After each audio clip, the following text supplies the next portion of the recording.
viewers, இந்த வீடியோல Bharatanatyam காஸ்டியூமோட part 2 Halfsaree portion stitch பண்ணி காமிக்கிறேன். இந்த Dressோட மற்ற part stitching எல்லாத்தையும் பார்க்கணும் அப்படின்னா இந்த சேனல்ல costume stitchingனு ஒரு playlist இருக்கு. அந்த playlistல எல்லா வீடியோஸையும் நீங்க பார்க்கலாம். முதல்ல லைனிங் clothல இந்த மாதிரி ஒரு ஷேப் கட் பண்ணி எடுத்துர்க்கேன். அதுல ரெண்டு சைடும் borderக்கான ஸ்பேஸ் விட்டுட்டு சென்டர்ல 5 லைன் டிரா பண்ணிருக்கேன். இப்போ இந்த லைனிங் கிளாத் எடுத்து நம்ம சாரியில இருந்து ஹாஃப் சாரி போர்ஷனுக்காக கட் பண்ணியிருக்கோம். அந்த பார்ட் எடுத்து அது மேலே இந்த மாதிரி வச்சுட்டு ஸ்டிச் போட்டுட்டு வரணும். இப்போது இது போட்டு முடிச்சதுக்கப்புறமா பேக் சைட் திருப்பினீங்கன்னா இந்த மெட்டீரியலில் இந்த மாதிரி ஃபோல்ட் பண்ணணும். மேலே இருக்கிற மெட்டீரியலை மட்டும் ஃபோல்ட் பண்ணணும். ஒரு 1/2 இன்ச்சுக்கு ஃபோல்ட் பண்ணி பின் பண்ணிக்கலாம். கிட்ட ஒரு 2-3 இடத்துல நம்மளுக்கு எவ்வளோ வேணுமோ அந்த அளவுக்கு பின் வச்சு அந்த ஃபோல்டிங்கை நல்லா ஸ்ட்ரெயிட் பண்ணிக்கணும்.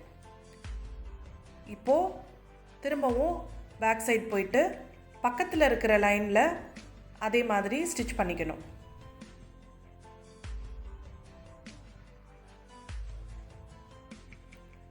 திரும்பவும் இந்த சைடு வந்துட்டு அதே மாதிரி ஒரு 1/2 இன்ச்சுக்கு ஒரு ஃபோல்டு வைக்கணும். இந்த மாதிரி நம்ம பண்ணுற ஃபோல்டிங்ஸ் தான் உங்களுக்கு சாரியில் ப்ளீட்ஸ் எப்படி இருக்குமோ அந்த லுக்கை கொண்டு வரும்.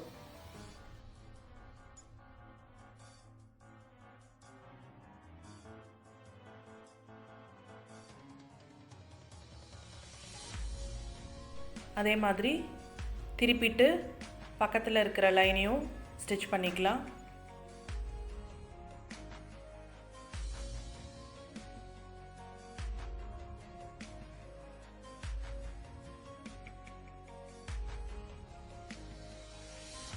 இப்போ இதே மாதிரி 5 லைனையும் ஸ்டிச் பண்ணி ஃபோல்ட் பண்ணிக்கலாம்.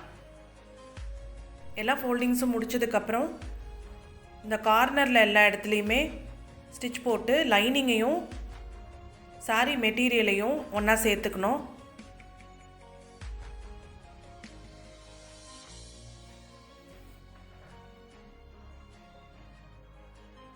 இதுக்கப்புறமா அதை கட் பண்ணி எடுத்துடலாம் எக்ஸஸ் கிளாத் எல்லாத்தையும். கட் பண்ணி எடுத்ததுக்கப்புறமா இந்த ஃபோல்டிங்ஸ் எல்லாம் நல்லா நீட்டாக அயர்ன் பண்ணிக்கணும். இந்த மாதிரி 3 லைன்ஸ் ட்ரா பண்ணிக்கலாம். இந்த லைன் மேலே ஸ்டிச் போட்டுட்டு அந்த ஃபோல்டிங்ஸ் எல்லாத்தையும் லாக் பண்ணலாம். ஸோ இது பண்ணிட்டோன்னா ஃபோல்டிங்ஸ் வந்து உங்களுக்கு ஆப்போசிட் டைரக்ஷனில் திரும்பாமல் இருக்கும்.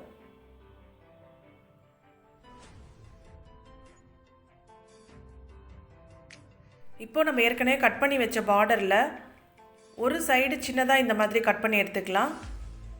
இன்னொரு சைடுக்கு பெருசாக இந்த மாதிரி கட் பண்ணி எடுத்துக்கலாம். இப்போது இந்த மாதிரி ஓரத்தில் வெளிப்பக்கமாகவே லைட்டாக மடித்து ஸ்டிச் பண்ணிக்கலாம்.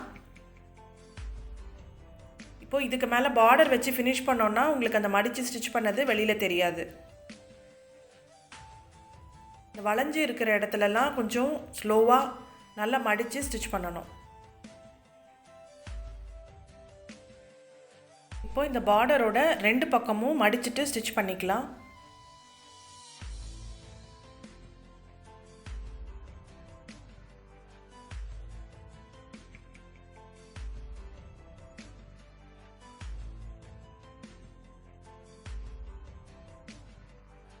இப்போ இந்த பார்டரை எடுத்து இந்த மாதிரி ஓரத்தில் தைச்சிட்டு வரணும்.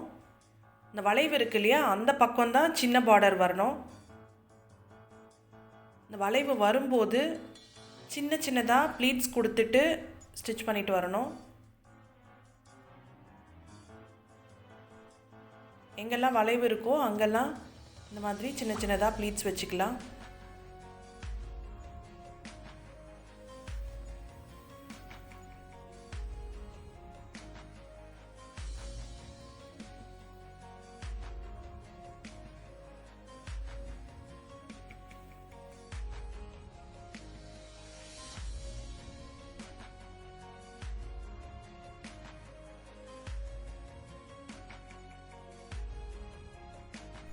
வளைவு இல்லாத இடத்துல நார்மலாக ஸ்டிச் பண்ணிக்கலாம்.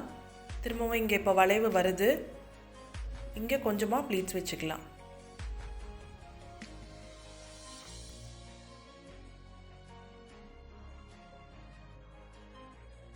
இப்போ இந்த பார்டரோட இன்னொரு பக்கமும் ஸ்டிச் பண்ணணும்.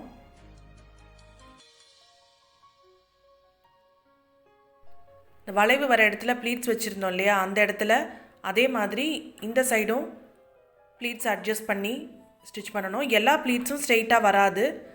சில இடம் கொஞ்சம் ஸ்லாண்டிங்காக வரா மாதிரி இருக்கும். பார்டரை ஃப்ளாட் பண்ணிவிட்டு அந்த ப்ளீட் எப்படி உங்களுக்கு ஃபிக்ஸ் ஆகுதோ அதுக்கேற்ற மாதிரி ஸ்டிச் பண்ணணும்.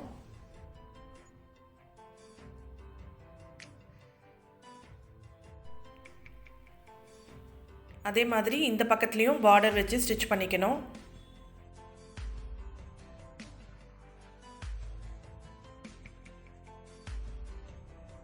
இப்போது இந்த பக்கம் இந்த மாதிரி மேலே ஒரு கிளாத் கொடுத்து ஸ்டிச் பண்ணி ஃபினிஷ் பண்ணிக்கலாம். இப்போ இந்த பல்லு பீஸோட பேக் போர்ஷன் நம்ம அந்த ஃபோல்டிங்ஸ் எல்லாம் வச்சு ஸ்டிச் பண்ணதுக்கப்புறமா கொஞ்சம் எக்ஸ்ட்ரா கிளாத் இருந்தது இல்லையா, நான் அந்த கிளாத்தில் கொஞ்சம் எடுத்து இந்த மாதிரி பார்டர் வச்சு ஸ்டிச் பண்ணிவிட்டு அதை இந்த மாதிரி ப்ளீட்ஸாக அரேஞ்ச் பண்ணி இந்த மாதிரி ஸ்ப்ரெட் பண்ணி விடுறேன். சாரீ கட்டும்போது நீங்கள் பின் பண்ண இடத்துலேருந்து பின்னாடி எப்படி லுக் இருக்குமோ அந்த லுக்கை இது கொண்டு வரும். ஸ்ப்ரெட் பண்ணிவிட்டு அதை ஃபிக்ஸ் பண்ணி இந்த மாதிரி ஸ்டிச் போட்டுக்கலாம்.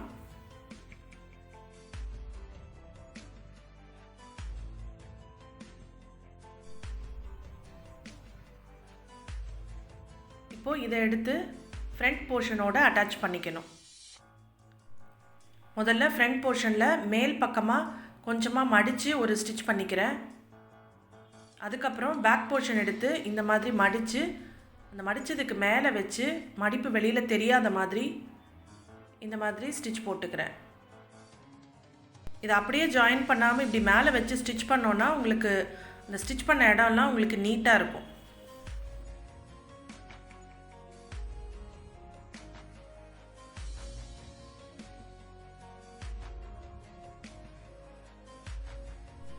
இப்போ கடைசியாக ரெண்டு பக்கமும் இந்த மாதிரி ஒரு ரோப் அட்டாச் பண்ணிக்கலாம். இப்போ இந்த ஹாஃப் சாரீ ஃபுல்லாக ரெடி ஆயிடுச்சு. இந்த காஸ்டியூமோட அடுத்த பார்ட் என்னன்னு கேட்டிங்கன்னா ஹிப் பீஸ். அதையும் மிஸ் பண்ணாமல் பாருங்கள். தேங்க்ஸ் ஃபார் வாட்சிங்.